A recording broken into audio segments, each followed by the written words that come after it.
Just letting you know we are on the air for Periscope, which means YouTube and Twitter. Just got a notification from YouTube,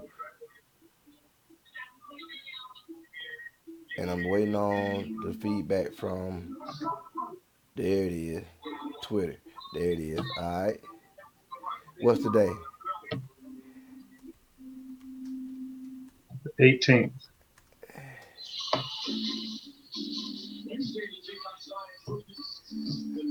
All right. Now we on both. Let's ride. We finna go to Facebook and we finna get started. And three, two, one, show.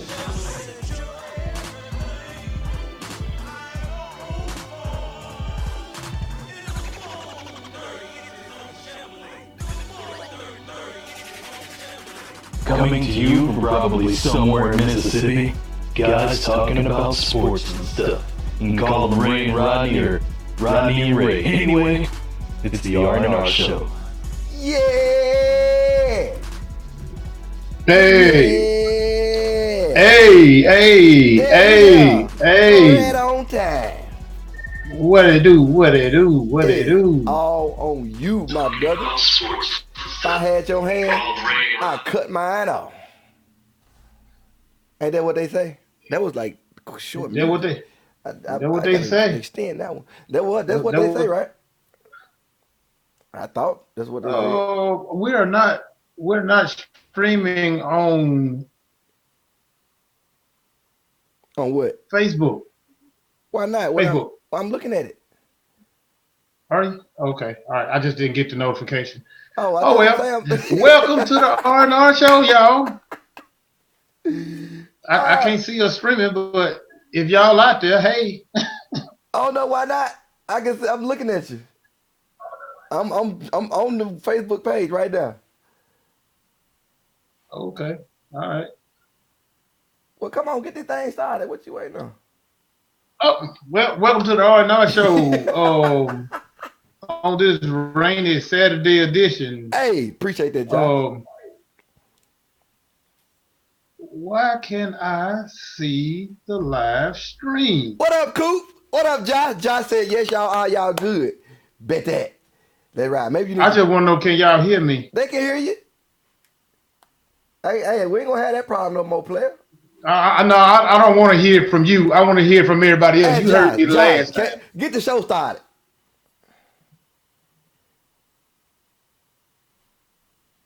You don't get the. Welcome, y'all to the R&R show. Okay, now I see it. Now it's finally coming through. Welcome to the R&R show, y'all, on this Saturday edition. Y'all know what it is, baby. Y'all know what it is. Y'all know what it is. What up, Coop? What up, It's the Josh? day before. I don't know who else in here, but what up to y'all too? But like I always like to start off, I like to thank y'all for sharing, subscribing, following, watching, and Yeah. all that kind of good stuff. And really appreciate y'all showing us all the love. Um, taking time out just to see what we about. But like I always say, if y'all know somebody who ain't doing none of those things I just named, make sure you tell them, tell their mama them, to tell their mama them, to tell their mama them, to tell who else. Tell their daddy if he's still around. Come on, I need you to catch up with me now. I need you to catch up I with me. caught up. I Tell their said it. daddy if they still around. What you talking about? I said, oh, That this was like a this. long pause. Now I don't know where you got that from. That was like Hey, let's go though. Let's go. Let's go.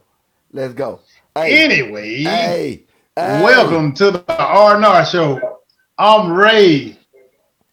Oh, that was a pause right there. I am Rodney, and this is the R and R show. Hey, y'all, we broadcasting on 3 channels right now. We on Facebook Live, we on YouTube Live, and we on the Twitter. We told y'all we was stepping the game up. Y'all, come on. The addresses for each one of them on the thing. We got to put one for the YouTube on there though. But we ready. Let's go. We got Facebook, we got Twitter. Now we need the YouTube insignia. I'm gonna leave that up to my graphic designer Ray. He gonna get us a new design, and we gonna get that address on there so y'all can watch it anywhere. For the people that don't have the Facebook, and the people that like the Twitter better, and the people that just like YouTube. So go to one of them 3 spots, and we straight. And We man, straight. actually, the Twitter looks really, really, really good. Like I don't know what it is. I just checked it out, but the Twitter does look pretty Really, really, pretty. really good. I like that. I really like that. Let me ask you this right here. Go ahead. Go ahead. I'll ask you later. It don't matter. Come on with I it. just wondering, can I go back and watch it on Twitter later? Yes, sir. Yes, Am I able to do sir. that? Okay, cool. It's just like So on man, the so if Facebook. y'all can't finish the show, man, y'all just go back to Twitter or Facebook or whatever. I mean, all the social media. And hey, I want to work on getting an Instagram thing going, man. I'm gonna look into that Hey, right there. you ain't said nothing but I'm a looking into thing. that. I mean, we can't do nothing but I'm mess it up. I'm looking to be. What's up, MJ? I'm looking to be an Instagram model. That's what I'm talking about.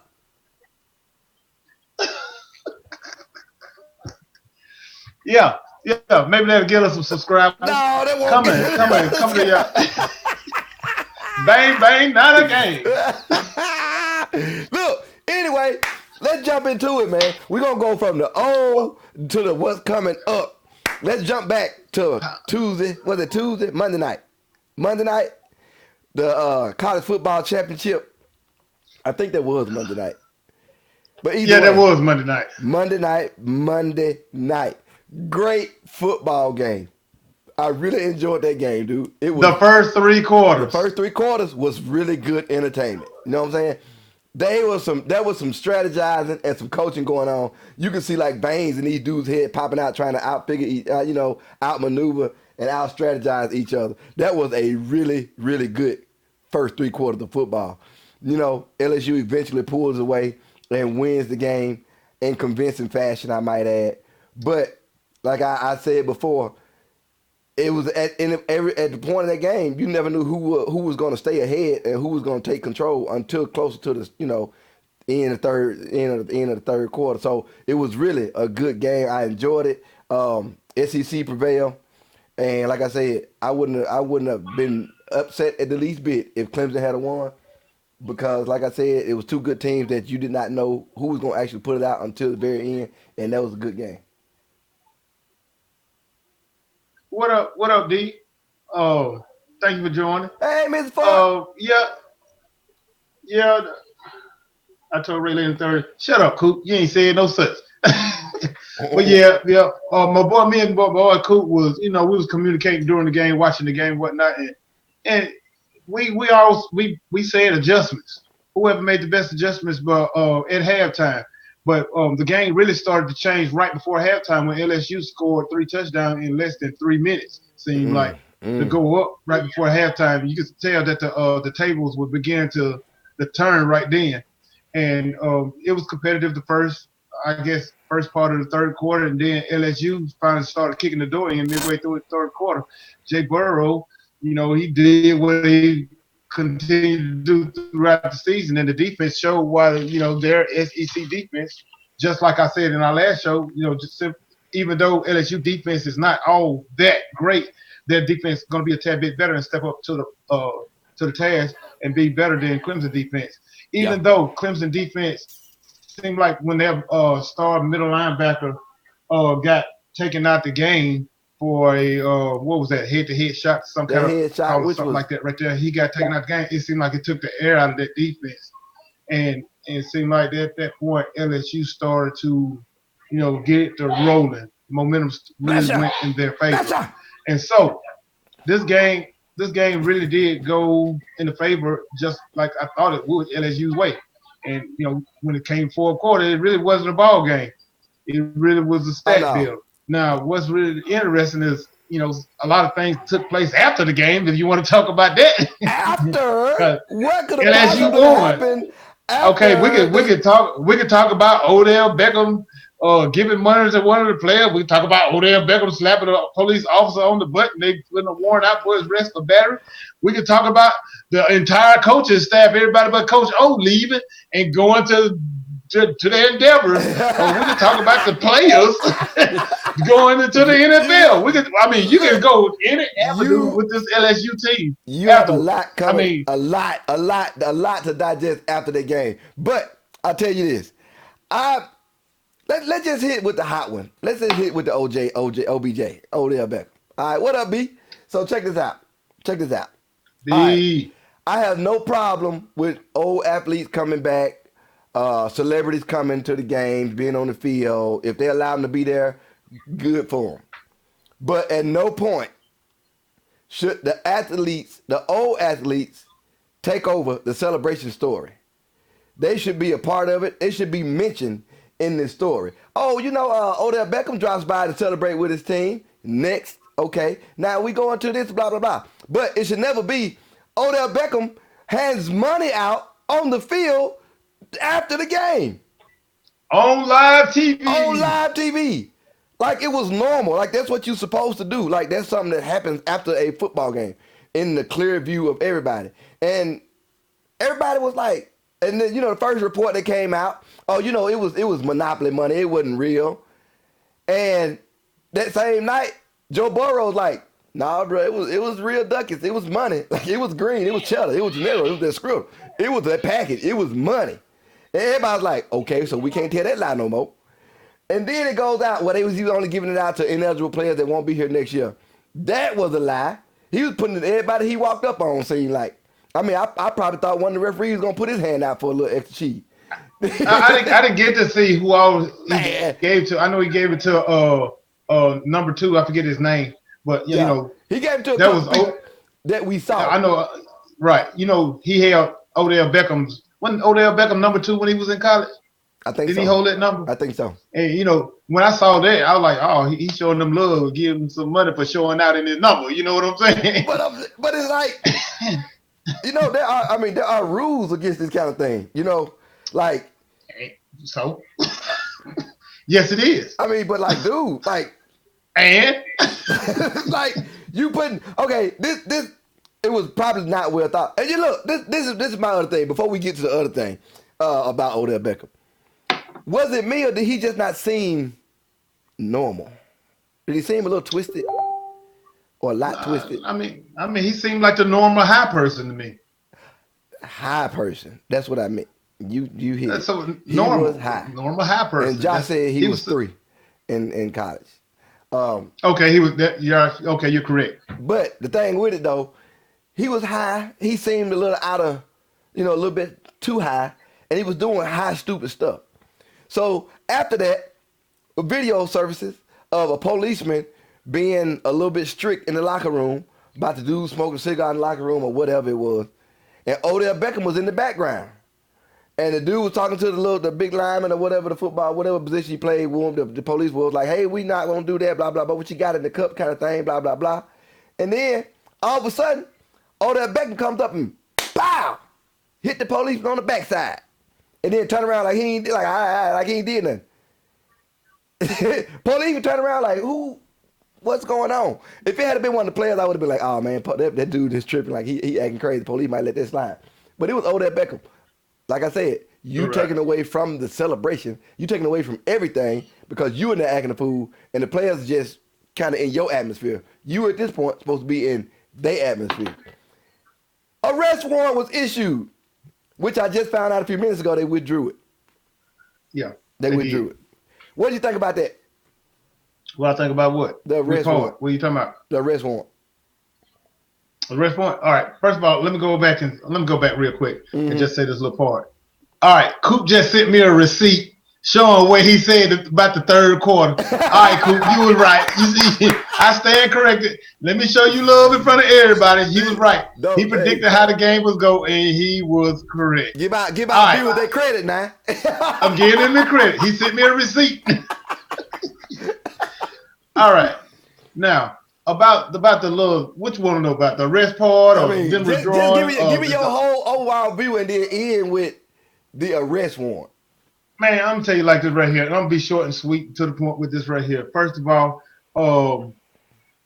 it was crazy to hear him slapping the dude on the butt. He looked like he sized the booty up before he slapped him because he stepped back. He looked kind of like that right there. Then he went in for the kill. You know what I'm saying?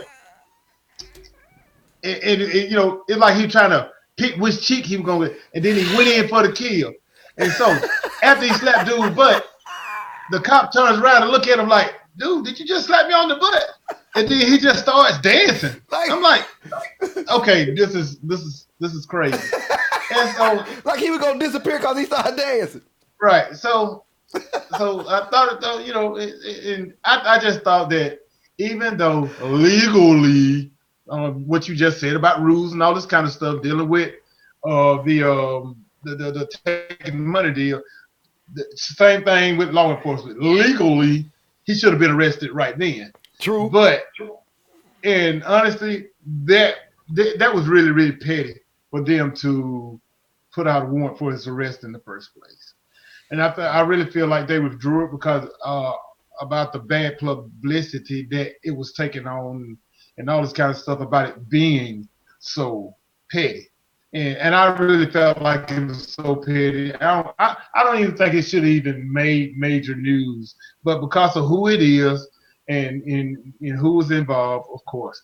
I mean, Odell Beckham needs to wake up and understand who he is and what's going on in the world today with black gentlemen and law enforcement. You need to take that into consideration, and you really just weigh the cost. Do you think this would really be a good idea for me to slap a white cop on the butt, or a security officer, whatever it is? I mean, he's law enforcement still. I mean, you need to think about these things. There's repercussions that come behind stuff like that, given the world and the America that we live in today. I thought that was a very stupid move. He shouldn't have done it. But at the same time, the reaction of the warrant for the arrest was pretty big. Yeah, I mean. All right, let's take to our list. Let's see what they got to say about this thing. Let's see what they got to say. Coop said he knew better. If I would get in trouble, he should get in trouble too. I do agree with you, but. Hey, Terry Judon. What up, Steve? What's going on? At that point, I do agree with you, Ray. When he slapped that policeman on the butt, that police should have put their arm behind his back right then. Like, it's not even like, why you wait? Maybe the I don't know. Exactly. I don't know his thought. But that I would have had no problem with that either. Hey, man, you just assaulted me. That's an assault. I wouldn't have either. Get I wouldn't have either. But to come out later and do the thing, hey, we got to do this, we got to do that. Maybe we should put out a warrant. And then they get the backlash over it. It kind of makes them seem petty at this point. Like, do you really have to at this point? You let it slide then. Why would you go back and do it now? Are you going back and do it now to try to teach him a lesson or just try to make him look bad? Like, at this point, leave it alone. But what should happen at this point is, I'm not sure if it's happened or not. I haven't heard. Odell Beckham should actually go out and issue an apology for everything that he did after that, doing that celebration anyway. That I don't think it has happened, but it needs to happen so that it actually looks like he's trying to take some responsibility for what he did. It won't stick because everybody know that's Odell Beckham. Right. That doesn't mean why do something and everybody know, okay, this apology, right? Come on, really? Yeah. Right. We know this is a clean up your mess up deal. Right. Ain't nobody gonna buy that. And they won't buy it, but at least he tried. And just like. Right, and just like this show, I really feel like people gave this story too much. Odell Beckham is getting too much with this. This is too much. It shouldn't even be news. For the quick fact, it took away from it. Is the problem that I had with it. Like, it took away from the celebration. It really didn't take. To me, it didn't take away from social media. It probably from a standpoint of social media. Yeah, that's where it took. That's what I'm saying. That's where it was just like, oh, this and that. Then it just blew up because that's all we see. So honestly, it didn't take away from LSU media. What took away from it to me? It took away from the celebration part. All the coaches leaving. Next topic. I like that. Look, hey man, I want to see LSU next year. I got to see what they're gonna do to replace them coaches and their quarterback leaving because quarterback we knew he was gone anyway. Now the coaches. He lost his O coordinator, which was responsible for that high-power offense, and he lost his defensive coordinator, correct? Correct. He went to Baylor. The offense well, who you calling the offense coordinator, which in actuality he was a quarterback coordinator. He went to the Carolina Panthers as the offensive coordinator. He took the offensive coordinator gig there. A good, which should be a good fit for Carolina. I don't foresee what they're gonna do. For who being quarterback? Who's gonna be the quarterback? Oh, it just depends on. That's why I was going to go. It depends on Hmm? what their move Hmm? is after that. Hmm? Because guess what they can Hmm? do? They got a lot of options at quarterback. They got a lot of They options only at quarterback. actually they only have two. No, they got more than two. They got more than two. We see two. They got a lot more than two because I don't think that it was just with the deal with Cam Newton. I don't think it was just hey man, we're gonna sit you down, blah blah blah blah blah. I think it was kind of ownership saying, hey, we might need to step back and see what we need to do with you, either get rid of you or try to push you to the next level. And they not happy with him being on this same plane the whole time because ain't no way in the world if I had a chance at the beginning of that season and he was able to play after his injury, I'm not gonna put him back in there to get some kind of spark for my team. I don't care how good the rookie was playing or the second string quarterback was playing, but now that just leads me to tell to see, hey, they can let him go. Now we got options at quarterback because you can go get a couple off the market. You got some quarterbacks that's finna hit the market that may be able to adjust to play the style of offense that this guy wants to put on that tein. You got True Bridgewater. True that. You got Bridgewater, and regardless of how many, you got, I ain't gonna say his name because that ain't right. Because that I don't even want to put it out there. But Crab Legs. He did lead the league in passing yards. Yeah, he did. I mean, yeah, man, you know it. Everybody that left, I'm not gonna get on James Winston because we're not even supposed to be talking about James Winston, let alone what are we talking about right now. We so far off the script. We still talking about the coach going over there make a difference. James Winston, mark my words, gonna turn out to be one of the best quarterbacks in the league. Mark my words. If he get with the right coach, I can agree with that. But I don't care whatever if you put behind it. He is one flaw of being one of the best quarterbacks in the league. Yeah, I ain't got no problem with that. But that one flaw is him. But anyway, we not finna go down. That's another day. So look, hey, I do like that move when they picked him up as offensive coordinator because I think he's gonna make an impact on that team. You also got the defensive coach going to Baylor, which okay, show it to me and then I'll be impressed. But like you said, because you talked about that LSU defense, it was okay sometimes, but not all the time. Right. So I don't know if that promotion. It's just that their offense was so much better. Right. I mean, the offense putting up 60 every game. You can't help but to win, and your defense has to look good. So I mean, that's gonna be fun to watch. Joe Burrow going to the league. How many players was going to the draft? 9, 8, 9. It's a good many. It's a lot of them. I mean, you keeping up with it. What their claps going up? What that mean, Willie? Their claps going up. I guess the sexual transmitted diseases or something. I don't know. I mean, it's a pity moment. Okay, he'll explain himself in a minute. Anyway, look. Thank you, Willie, for joining the show without all your pettiness. Complete sentences, please. All right, now check this out. Please. Let's jump on to the next part. Now we had a couple more things. What else we was gonna go? Because I had to send them to you. The NFC and the AFC championship. Oh yeah, because today is the day before the NFC AFC championship games that start tomorrow at 1, I think. 2. They start at 2. Who play first? The New England Patriots and the Miami Dolphins. I wish I had my buzzer.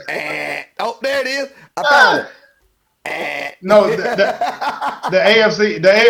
Actually, the AFC championship is first. The Tennessee Titans going into Kansas City to take on the Kansas City Chiefs. That will be the first game, and then the game after that, NFC championship, the future Super Bowl champ San Francisco 49ers taking on the has-beens of the Green Bay Packers. Has-beens? Yeah. All right, let's go with that first game. What you see? All right, let's go. As far as the matchup is concerned, I like it. I like it a lot. Because you're going to see smash mouth football from one side, and you should see an attempt at high-powered football on the other side, high-powered offense on the other side. Hey, hold on. Stop. I hate to stop you, but let me correct Willie right quick. We finally got some clarity in what he was talking about. You see what he put? No, we wasn't talking about Coach Clapp. That's not what we were talking about. We was talking about the offensive coordinator in.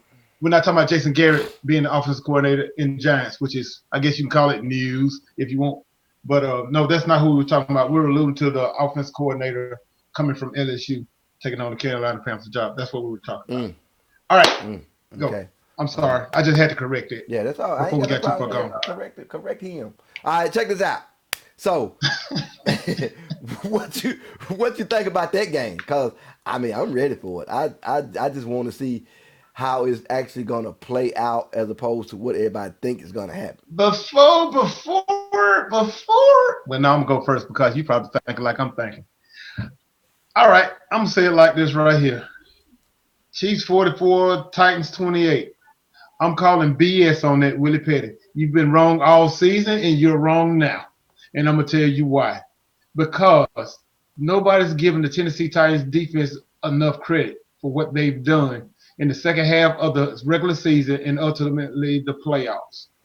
They will find a way to slow down Patrick Mahomes, just like they did earlier this season when they played.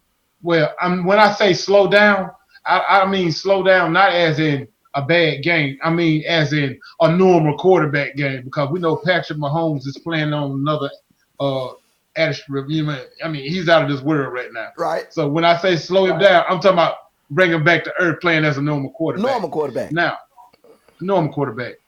Now, I know the big talk is about Derrick Henry, and it should be the big talk about Derrick Henry because Derrick Henry, ever since he's come into the league, for other than the exception of his rookie year, I think it was, he ran for 150 plus yards on the Tennessee Titans, and there won't be anything different here tomorrow because the Kansas City Chiefs suck at stopping the run.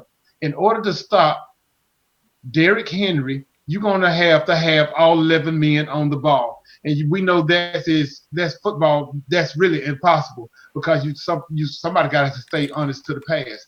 And given that they have A.J. Brown and some other supporting cast at wideout, and Tannehill throwing the ball just like he never been affiliated with the Miami Dolphins organization, you have to honor the pass. Well, you have to. You with the weapons that they got playing outside. Yeah, but the utilization of the weapons that had not happened in this playoffs. But the thing is, you missed my point that I said before. The only way to stop Derrick Henry is the reason why. Derrick Henry is the reason why he don't have to pass like he did in the regular season. A lot of people ain't paying attention to what Tannehill did, especially with A.J. Brown at wideout towards the second part of the season. I mean, he was playing better than Tom Brady. I mean, look at the stats. Yeah, don't look at the stats just in case. Don't look at the stats just in case I'm wrong, y'all. But for real, he was balling out. But the reason you haven't seen that type of Tannehill did what he was supposed to do. Manage the game, throw the open pass on play action, give the ball to Derrick Henry. When you got a beast like Derrick Henry running the ball and you cannot stop him in the backfield, dude, you don't have to pass the ball like he did the second half. And they're not getting to him in the backfield. That's the thing that makes it different. But my point is, with the way Derrick Henry has been running on them in the past, and by Kansas City not being able to stop the running game on anybody, they have to still honor the pass, the play action pass at that. That's what's going to make the play action pass work. You watch, the majority of the pass that's going to be completed tomorrow in the AFC Championship is going to be play action pass by way of the Titans. Because I can agree with that. Derrick Henry. I can agree with that. I ain't got no problem with that. Like that. He's running for almost 200 yards in both of the playoff games that they've played. Why pass the majority of the time? I think Tannehill didn't even have 100 yards passing. Neither game. Why? Because your running back, and he threw 4 touchdown passes. I mean, you got to keep it real. Yeah, you got to. San Francisco 49ers against the Minnesota Vikings. They threw their whole entire playbook out the window last week when they say, "Oh, they can't stop the run." Okay, we'll just run it down their throat. We don't have to pass the ball. We're gonna put up our playbook. And that's why I really feel like this game is going to be a lot closer than 44-28.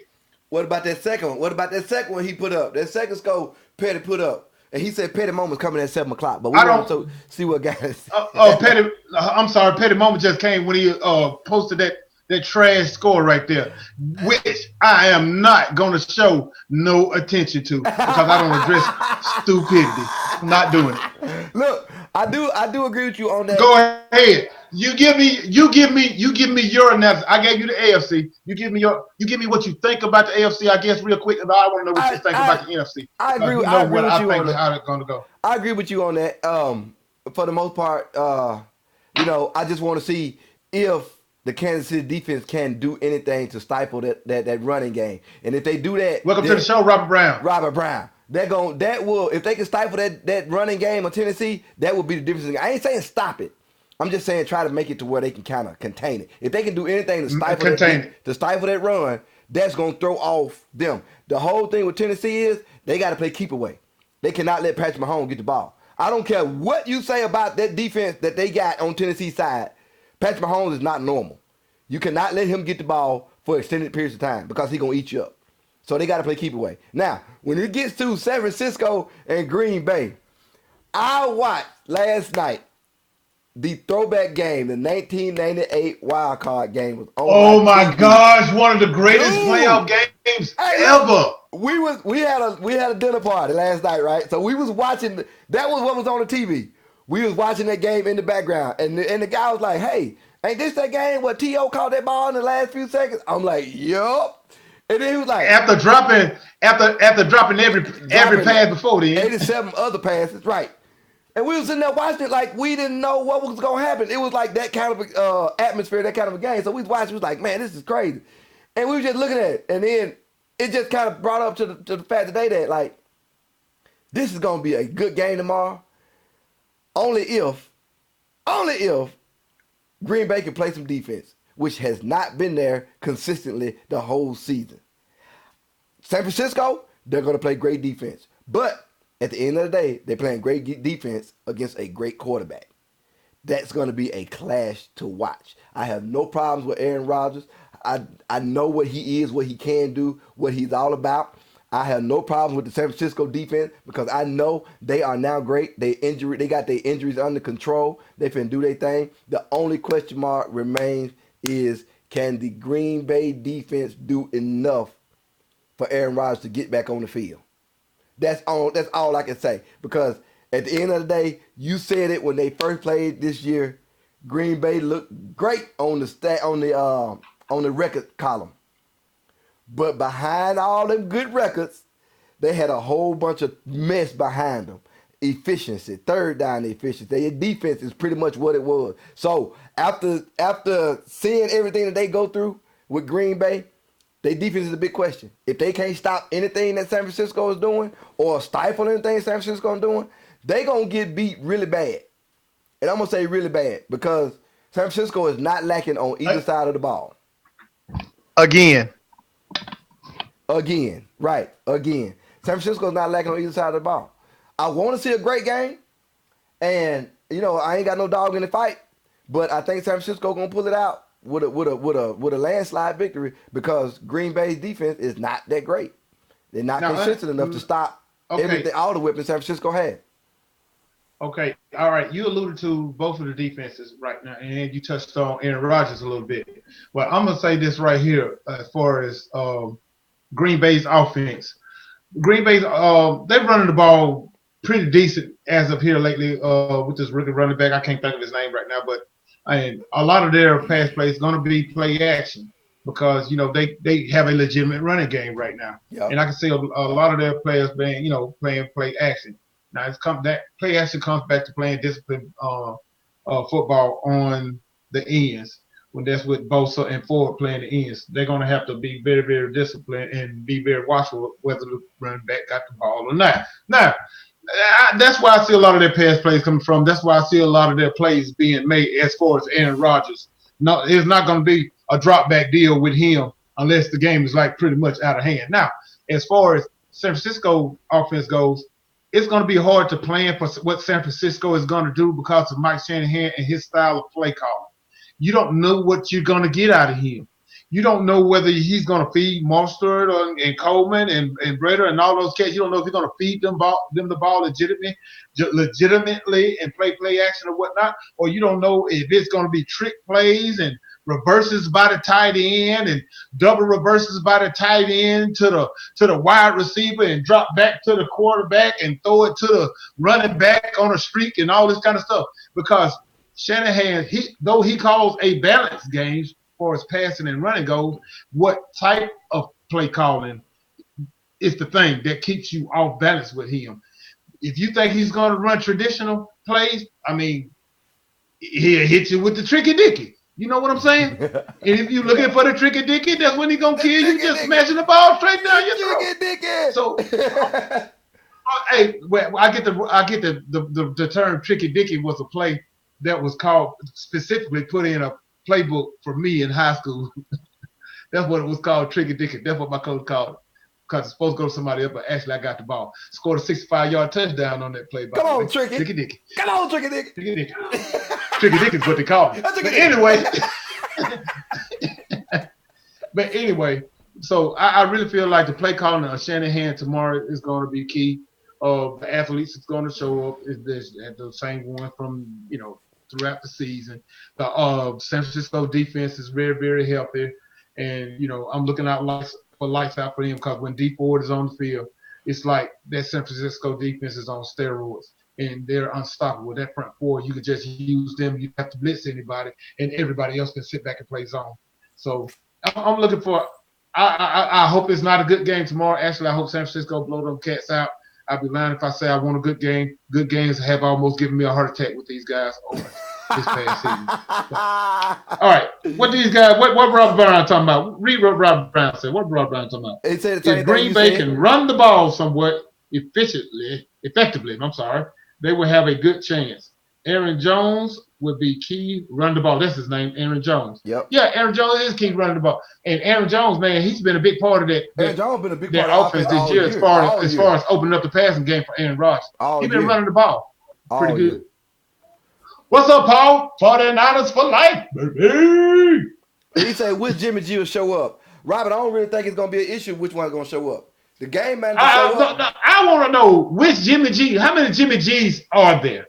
Because I've only seen one Jimmy G. You got the porn star. Explain that to me. You got the porn star Jimmy G. You got the. That I've yet to see. I don't want to see that. Okay. Go ahead. He was messing with it. Anyway, I don't. You know what? I kind of got a small issue with that too, because people act like Jimmy G is like, oh, he's this bad on this game. Well, oh, he's great on this game. I have not seen Jimmy G be inconsistent to the fact that where everybody trying to figure out which Jimmy G is going to show up. The dude is a game manager. You don't look for him to go out and throw 370 every game. You don't look for him to go out and scramble. I don't know what they're looking for. I'm trying to figure I don't know. I've been trying to figure that out forever. Even in the professional world. Hey, Jimmy G threw an interception. So Jameis Winston threw 87 of them. And he got 5,000 pounds out. Like, what's the deal? Like, I'm not understanding why they got so much pressure on Jimmy G to go out and be Aaron Rodgers every week. Exactly, Rodney. Jimmy G has only had really just one horrible game. And that was against the Pittsburgh Steelers, where he threw like 3-4 interceptions or something like that. But yet and still they pulled off the game. Right. Now, so still, what Jimmy G am I? I've only seen one Jimmy G. Other than that game, he may throw like one interception every 3 games. I mean, come on. I'm not. So what is it? I'm not really understanding this which Jimmy G that people be alluding to. I don't understand. I don't understand the. I think I don't understand that. Okay, Robert Brown, the spotlight on you, buddy. Please explain that to me. I believe they go off of when his second year, when he really wasn't comfortable with being there, in San Francisco. And it kind of showed a little bit, but I'm not seeing where everybody think that like, oh, he's so good this game, he's so bad that game. We do this, we do that. I'm like, the dude hadn't did anything wrong all year. Hey, do I need to get? Can I get Robert Brown on the phone? Call him. But let me call him on speakerphone so we can explain. I really want some clarity. Why you gonna do that? Let me see if I can. We can get this started. Why you gonna get that call? We got a little call music. Yo, hey, on my bitch, turn this thing up, boy. Hey. Hey. Hey, we got Robert Brown on the line. Please kill that music. Line. Please kill the music. We got Robert Brown on the line. Kill the music. What's up? What's up, Mr. Robert Brown? What's going on, fellas? All right, Robert Brown. We want some clarity here, because you're not the first person who said which Jimmy G is going to show up. Will you please explain to me and Rod and the viewers that which Jimmy G? Clarify that for us when you say which Jimmy G. How many Jimmy G's are there? Make us understand what you're talking about. I just think sometimes Jimmy can get a little lackadaisical, and sometimes he get a little crazy with his turnover. He's not really inconsistent like sometimes the media portrays him to be. I agree with you guys on that, but sometimes I have seen in the big moments he has been a little lackadaisical. But on the other hand, he has came through for the Niners this year too. That's what I was alluding to. But see, okay, tell him because I don't know if he can hear me. But I don't have an issue with him being as far as inconsistent like a lot of people think he is. Right. I agree with you guys. I don't think he's that bad, with the turnovers and things like that. Just sometimes in key moments, in big drives, he can be a little lackadaisical. But that's about it. He's not. It's not like he's Kirk Cousins. Okay, all right. I like that explanation. Okay, I understand where you come from. All right, I think Rod got a question he wanted me to ask you. All right, what was that question, Rod? He cleaned it up for me. Why he kept going? He cleaned it up because I was gonna ask. Okay, he said you came back and you cleaned it up for me. I was gonna ask you already answered this question. Man, I appreciate you taking my call, man. Thank you for having me on the show. And I'm pretty sure it won't be the last. All right, man. Appreciate you. You know what? I was gonna get to the point of like, what games had Jimmy G lost? Like, what game did he put on his shoulders and he lost? That was notable. That was gonna be one of my points. But I don't see anything that where it's like that's happened over and over and over again. So I'm still like, but he cleaned it up when he came through and said, explained what he was saying. Now, Josh came out with a statement that I would take if this was years ago when quarterbacks came from. He said there was so much hype in him, being that he came from New England behind Tom Brady, they expected too much out of him. I don't think they expected too much out of him. I think that San Francisco had a plan, and they stuck to that plan. And that plan was to build and put pieces around him to make him make the team better. It was not to get a superstar quarterback. I did not think Garoppolo was a superstar quarterback when he came out. When he came over. But hold up. This is the deal. Now this is the problem, Rodney. All right. They weren't expecting him to be a superstar quarterback off the jump, but they expected him to be one in the future. Yeah. Now this is what making people allude to him being he's supposed to be flawless and he's supposed to be this and he's supposed to be that and all this kind of stuff. Mm-hmm. It's what he got paid. It's how much money he got paid. That's why they're expecting him to play up to the money that he got paid. No, he's expected from the organization to do exactly what he's doing right now, and that is not lose the game. And upon him doing that and maintaining the game and not losing games, look at his stats. Look at his stats. Look at his stats. He's one of the top 5 quarterbacks in the league. Exactly. So what more can you ask for? So people looking at the money and expecting him to give big time flawless. I'm talking about Peyton Manning at his prime numbers, 545 yards a game and 7 touchdowns. Come on, stop. That's just too much. You're not gonna get that. And you know what? The comparisons of quarterback and the numbers that go back actually don't mean a whole lot in today's the way the league is going now, because you got 2 quarterbacks that was 1, 2, and 3 in top in passing, and they're nowhere to be seen in the playoffs. You know what I'm saying? Like, so you can keep all them stats because they don't really amount to them if you don't have the W's, if you don't have the wins, and if you got that contract and you ain't producing or that your quarterback not producing, it's probably a reason. It ain't the quarterback most of the time. It's probably the rest of the team. So you got to realize that. And in a way, go ahead. In a way, I'm glad you said that about the W's. In a way, I kind of hate you said that about the W's because I started to say something about the wins and losses, but I didn't want to go to it because of how I feel about win and loss.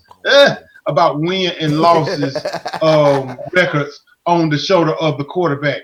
I really feel like win and losses shouldn't be a stat hung on quarterbacks for the simple fact that the quarterback plays one position. Yes, it's a vital role. Yes, it's a big time position. Yes, it's the leader of men and the team. But there are more things that happen in the game other than the quarterback causing you to win or lose a game. That makes or sense. your defense can be trash. Your wide receivers can drop balls.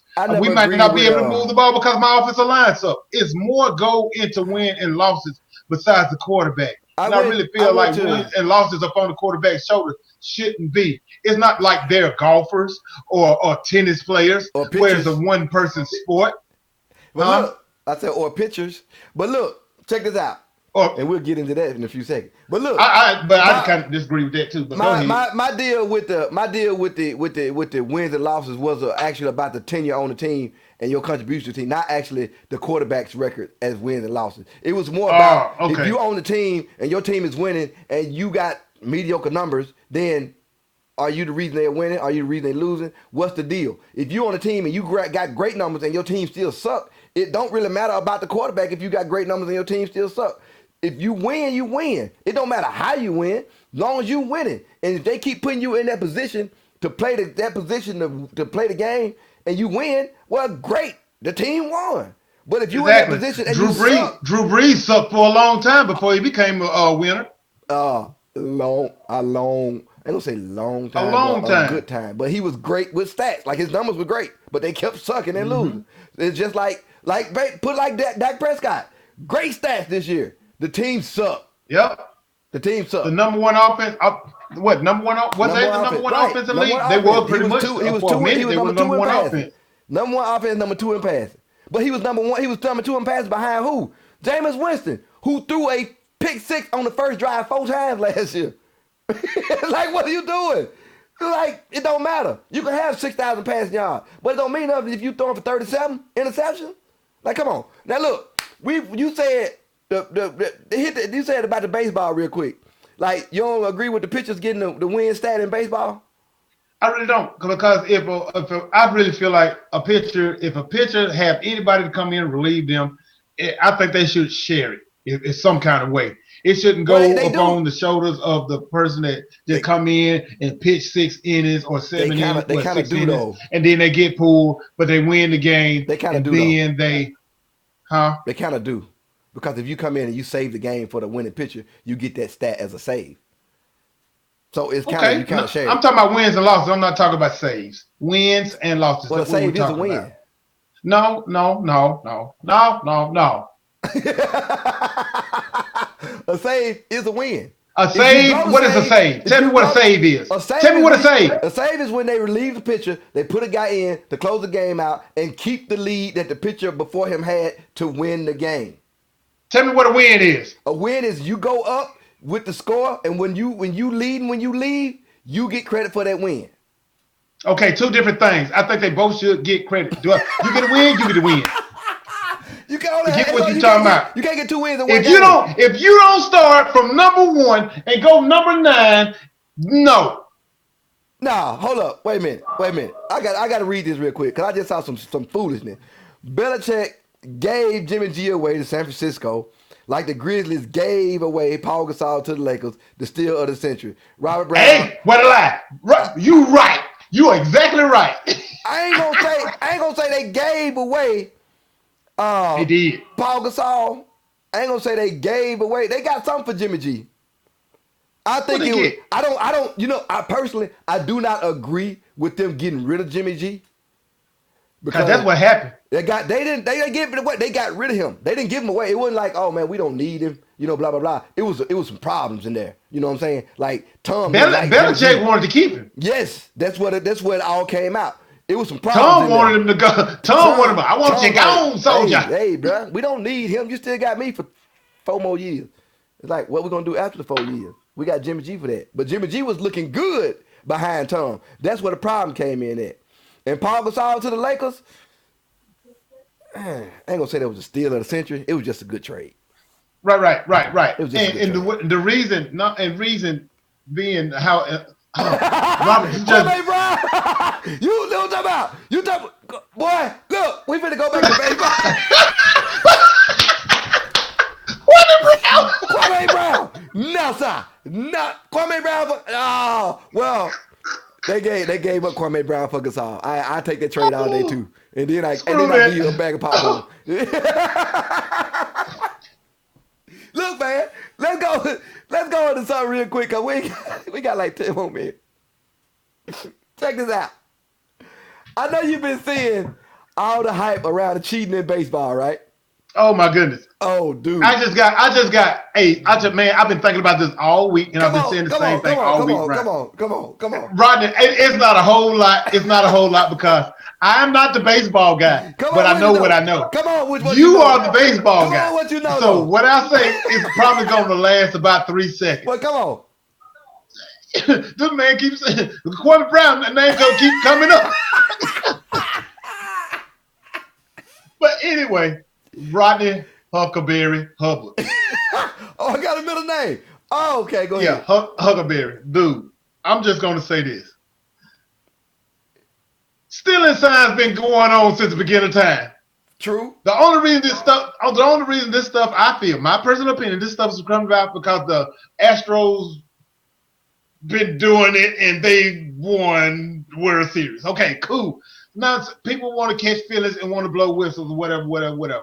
Now I really feel like if you're going to punish anyone, because a lot of these things is player inflicted. These are the players, getting together and say, "Hey, we're gonna steal these signs."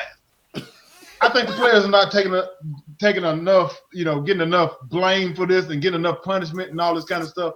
I feel like the top player, the managers and the GMs and the baby daddies of the GMs getting fired and all this kind of stuff. Come on, really stop. Hold the players accountable that was doing it. Come on, man. I said, I'm not the big baseball guy, but I know that the players are stealing signs, and they're the ones who doing it. And Beltran's the only one that really just got, you know what I'm saying? I mean, come on. Now look, hold the players accountable. And you're not going to stop it. Stop. You're not going to stop it. It's going to continue to happen. This the deal. Like you said, I do agree with you. Yeah, I saw that too. Stephen A. Don't bring up Stephen A. on this show no more. Look, check this out. Kwame Brown. Look. But I tell you something you didn't know, Rodney. Kwame Brown is Robert Brown's first cousin. Trash. Look, man, I agree with you on the fact that is actually a part of baseball. Okay, I had no problem with it. It's a part of baseball. It's a part of football. If you can steal their signs of what's coming in, you got an advantage. Okay, now. Say the New England Patriots. Not that way. But look, that's the other thing with it. It's how you are doing it. Okay, if you are on second base and you peeping to see what sign is coming, what the finger sign is, or what is coming from the dugout to that pitcher or to that catcher, that's something that you had to do. We spent, you know what I'm saying? You have to try to figure that out. These dudes was using the media center, and the commissioner told them, "Hey, we will not tolerate any electronic help in any parts of the game outside of calling from here to the bullpen." That was it. But you said, "Screw you! I'm gonna do this until I get caught or until somebody get mad," which is what happened. But like you said, part of that's part of baseball. I had no problem with that. We used to try to do it all the time. We would look to see what signs were coming. We would look to see what steal signs was coming in from the runners and whatnot. That's a part of baseball. My problem, like you said, the weed. What my problem come in is that they fired the GM. No, they suspended the GM for a year. They suspended the coach for a year, and then they fined the team like $5 million and the first 2 years worth of first round draft picks and second round draft picks. Okay, I love that. Good deal. All right. But the players was cheating. The only thing the managers did was they knew about it. Okay? They knew about it. That's all they did. So basically, the players are like, "I don't care. It's just the manager. We can get another manager. We know what we can do." at the end of the day, it's like this. When you in the lunchroom acting a fool, your class acting a fool, and your teacher come in there and be like, hey, look, chill out because Mr. Jones, principal coming down the hall, and he gonna see me not having control of y'all, and I'm gonna get in trouble. Me being a smart butt, so you gonna get in trouble, not us. All right, watch this. Again, we gonna have a food fight because you can't control us. Let Mr. Jones come down the hall and then start snatching students. It's a whole different atmosphere. So they got to do something with the players. Even if they have a trial, even if they have meetings, I don't care. Suspend them half the game. This is bad. This is worse than doing steroids to me because if I know what pitch you finna throw me, I'm on it all day. If I know you coming with a fastball, I'm on it all day. These dudes got to the point to where they was blatantly doing it and everybody in the stadium heard it. 2 knocks on the garbage can for a curveball. Here come a curveball, I'm on it. 1 knock for a fastball on the garbage can. Clank. Dude, it even got to the point to where they said they had buzzers on under their shirts. I heard something about they had buzzers under their shirt to let them know that, you know. Dude, if you watch the walk-off home run that Altuve had, he ran out and he was like, he was telling them, don't pull my shirt, don't pull my shirt, leave my shirt on. Because they say he had a buzzer under his shirt that somebody was buzzing every time he get up to bat, like 2 curveball, 1, 3 slide. You bump, bump, bump. Okay, I know what's coming. If you know what's coming, then you got a better chance of getting that hit or taking advantage of it. I'm with all the unwritten rules in baseball. Some of them don't make sense, some of them do. Sign stealing is a unwritten rule. But when you use high-tech stuff to do it, they're taking it to a whole nother level. A whole nother level that is not respected by your peers. If they had been doing it and like they had a pitcher that was tipping his pitches a couple years ago in the playoff. Like, and when he get ready to throw a fastball, he would turn his head a certain way. They start picking up on it. When he get ready to throw something else, he'll adjust another way. They start picking up on it. They wore him out. Is that cheat? No, you was tipping your hand. But if it was somebody in your ear saying, here come that curveball, get ready, because we know it's coming, that's all out cheating. Right, Robert, good point. If Barry Bonds knew what pitches were coming, he would have had 90 home run that year. He probably would have had But y'all think about this, Robert and Rodney. The R show.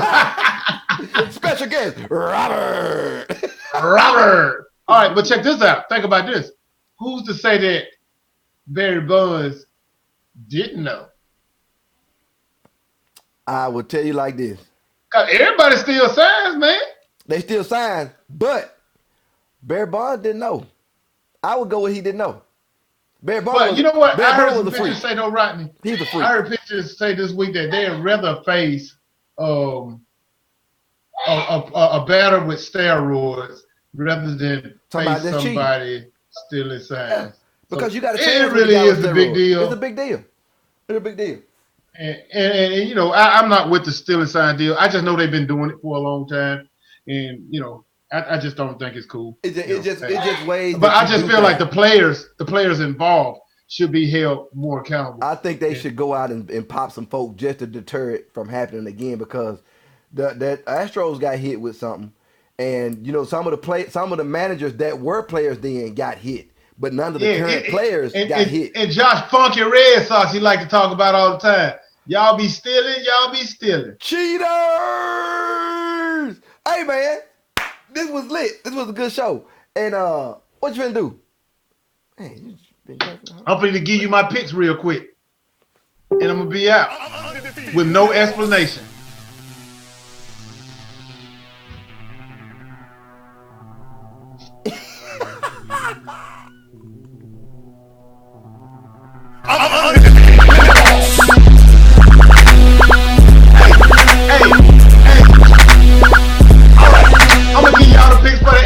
Championship. I'm gonna give you the picks for the NFC Championship, and there's a bad basketball game going on tonight that I gotta make a pick to, and there's a fight going on tonight that I'm gonna make a pick to. NFC Championship, we got the Kansas City Chiefs going up against the Tennessee Titans, playing the area home area. Arrowhead Stadium. We already explained what we thought about the game, so I'm gonna go ahead and tell you who I feel like gonna come out as the main. Give me Patrick Mahomes in a nail biter. I really want to go with the Titans, but give me Patrick Mahomes in a nail biter. It's gonna come down to the end. You ain't gotta worry about D Ford jumping off sides again in the AFC Championship, losing through the game and going to the Super Bowl because he's playing with the good guys. Speaking of the good guys, San Francisco 49ers is taking on these Green Bay Cheesehead and that bad man Aaron Rodgers. San Francisco, no need to explain. We already talked about it. Y'all know what it is. San Francisco, Kansas City, write it down. And you got the LA Lakers going up again tonight. The Houston Rockets. And you got the Beard. And what's his name? Russell Westbrook. Russell Westbrook. Russell Westbrook. LeBron James and Anthony Davis. Houston Rockets, man, it's gonna be rocking in Houston tonight. Dude, I'm going with the upset. I'm going with Houston. Give me Houston. And tonight, I said we gotta fight. The return of that Conor McGregor going up against the Cowboy.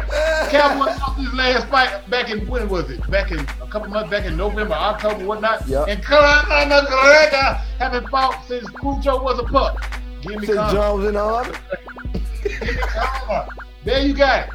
Kansas City, San Francisco, the Houston Rockets, and Conor McGregor. Right down. Take it to Vegas. Bush, Hey, what's up? get Hey, you what's some up? money. Courtesy of Ray. That's Ray. Yeah, go on, take them $5. Hey, that was lit. I do appreciate y'all jumping in here. Good combos today. What up, Fonz? You late. Cowboys still suck, though. They do. But we got a real coach. But look, let's go ahead, man. Get out of here. Jump a Madden, jump basketball or something real quick. What you gonna do?